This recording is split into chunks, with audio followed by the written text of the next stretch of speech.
आज बघा मी करत आहे सिंपल भेल। त्याच्यामध्ये मी चिरमुरे घेतलेत आणि थोडेसे फोळे आपले कांदे फोळे गरम करून टाकले म्हणजे त्याला कुरकुरीतपणा येतो। त्याच्यानंतर इथे घेतले मी कांदा, मिरची आणि कोथिंबीर। बस हे तीनच जिन्नस आपण घालून मस्तपैकी असं चटपटा भेल बनवायचा आहे। चला तर आपण कृती करूया। पहिल्यांदा बघा कांदा,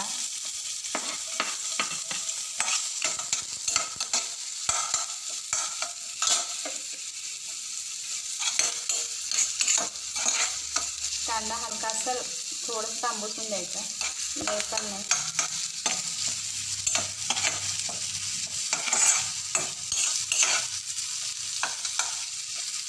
खूप छान लागते हे भेल। खूप सोपी पद्धत आहे, त्याच्यामध्ये काही शेंगदाणे वगैरे काही लागत नाही। घाई गडबड तुम्ही असं चटपटी करून खाऊ शकता।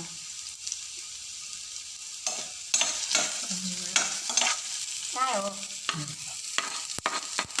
आता झाले मिरची, खूप कमी वेळ लागतो याला।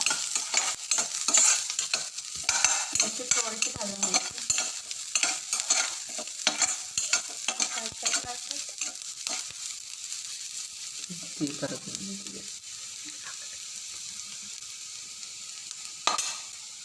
आता आपण घालूया हळद। त्यामध्ये गॅस बारीक करून घ्यायचा आहे, नाही तर हळद जळू शकते। थोडीशी हळद आणि चवीनुसार मीठ। मीठ काय लय घालायचं नाही आहे, थोडीशी,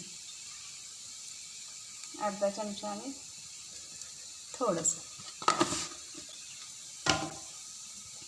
चांगलं मिक्स करून द्यायचं।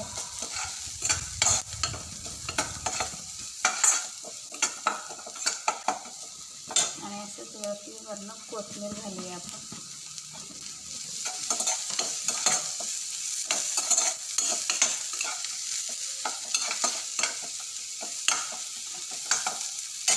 गॅस करूया बंद आणि हे जे आपण तयार केलेलं आहे ना ते मिश्रण ह्याच्यामध्ये मिक्स करूया। खूप छान लागते ही भेल, कारण त्यामध्ये पोहे असल्यामुळे ना त्याची चव तर खूप छान लागते। तुम्ही नक्की ट्राय करून बघा आणि कशी झाली ते कमेंटमध्ये सांगा। ह्याच्यामध्ये तर आपण घातले कांदा, टॅमॅटो, थोडासा फरसाणा घालूया,